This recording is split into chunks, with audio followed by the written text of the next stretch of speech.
Hello, it's your boy Davidoff. So yeah, we've started off with 2 wins, which is great to see. I said in my video looking at the fixtures for the season that we need to get the wins in our first 2 games, and we've got them. The first game was impressive. Gabriel came in on his debut and he scored, and he played well as well. I think he looked good against West Ham as well. He made a few errors, I think, but he looked good. The Fulham game was smooth. We played very well. The West Ham game, not so much. It wasn't as convincing, and I think it showed more of our weaknesses. And we still have too many weaknesses in our squad. And the main thing is our midfield and our defence. Going forward, I think we're fine. I still think we could do with another winger and another forward, for sure. Because I think we're a bit too reliant on Aubameyang going forward, but we're still a threat going forward. Our goalkeepers have always been good, I think. I mean, not always, but Leno, I think, is a good goalkeeper. He made some errors, though, against West Ham, which is a bit worrying. He does have a few errors in him, but he's still a top keeper. Martinez obviously was great as well. I'm sad to see him go, but obviously he wants first team football, and we couldn't keep 2 top goalkeepers. But yeah, we've been strong in goal, and going forward is the point. The rest has weaknesses, and we have signed 2 defenders, and that's good, but we have to remember that one's 19 and one's 22. They're going to make mistakes. They're not going to be solid in their first season. It's just not going to be the case. So they need to be given time.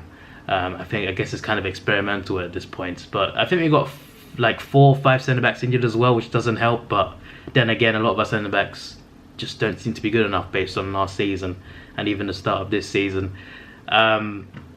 But I think also our midfield really, seriously needs strengthening. The midfield is supposed to be like the bridge between attack and defence. It's supposed to protect our defence, and it's supposed to provide creativity going forward as well. We've been lacking both in the past season. We conceded so many goals last season, and it's because our defence has been bad, but it's also because the midfield does a bad job of protecting our defence. And that needs to improve. That needs to get better. I think Xhaka has been a massive improvement, and I think, regardless of what you think of him, whether you think he's world class, whether you think he's not, I don't think he's world class either. But regardless of what you think of him, regardless of whether you think he's terrible or not, him in the Arsenal midfield, it just works. It works in our midfield. Putting him in there, it just fits the team and it balances the midfield well. But we still have weaknesses there, and we're linked with Partey and Aouar. I'm not going to believe anything unless we actually officially sign them, but I think we would be lucky to get both. If we got both, that would be amazing, because we need them. But even if we get one, I'd be happy with that. But I am pessimistic, to be honest. But I'm hoping, even if it's not them, I'm hoping we get midfielders in, because we need our midfield to protect our defence, and we need creativity going forward, because our midfield does not have enough creativity in it. We have Mesut Ozil, but something's up. I don't know what's going on behind the scenes, but I said this a year ago, before last season in the summer. I said we should sell Mesut Ozil.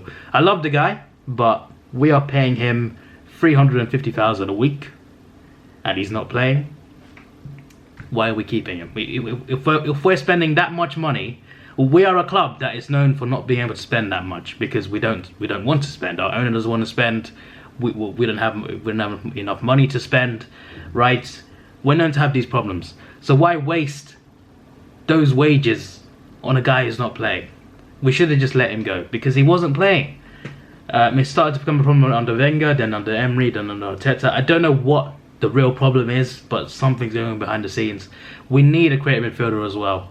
And I think if we don't get signings in terms of the midfield, we might. There's going to be a point in the season where we might struggle again, and that might be in the next few weeks. Because the problem is this. You see, I said we needed to win the first 2 games, all right, and we did, and that's good.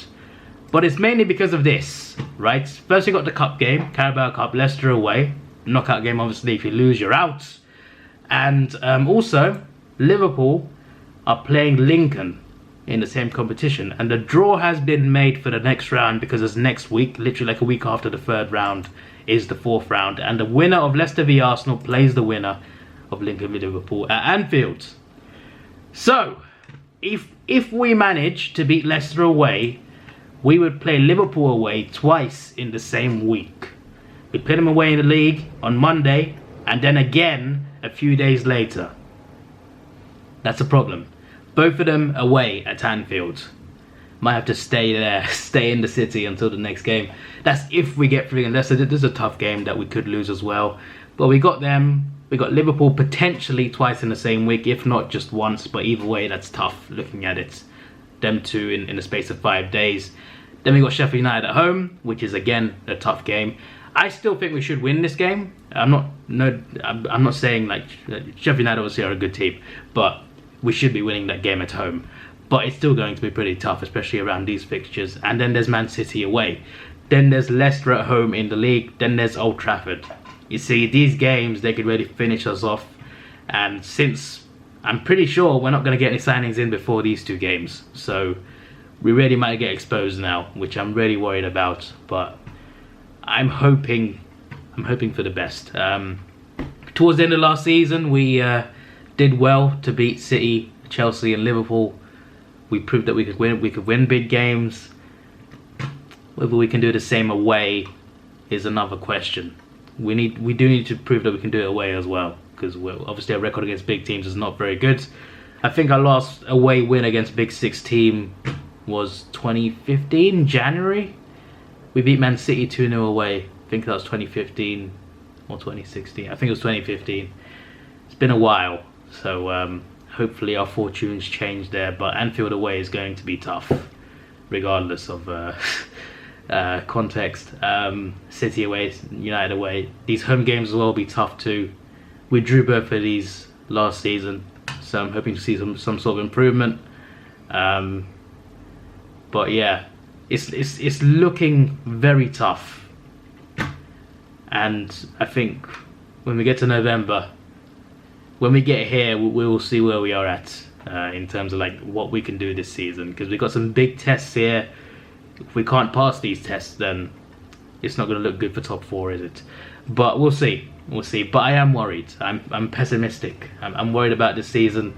We have started well, which is nice to see, but we started well last year. We got 2 wins last year as well. Then it went downhill. So I hope to see improvement, because West Ham did expose problems that we had, both going forward and at the back.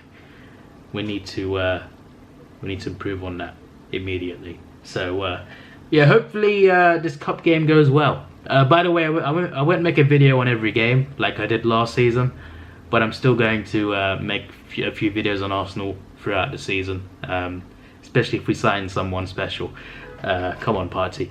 I don't believe it though. I don't believe it. But if we get him, that would be amazing. I would rather get him than Alwa. If I had to choose one, I would rather get Party. But I would love both, but I don't think we'll get both. I hope I'm wrong. This is your boy Davidoff. Please like, share, subscribe. Thanks for watching. Have a good day, and see ya.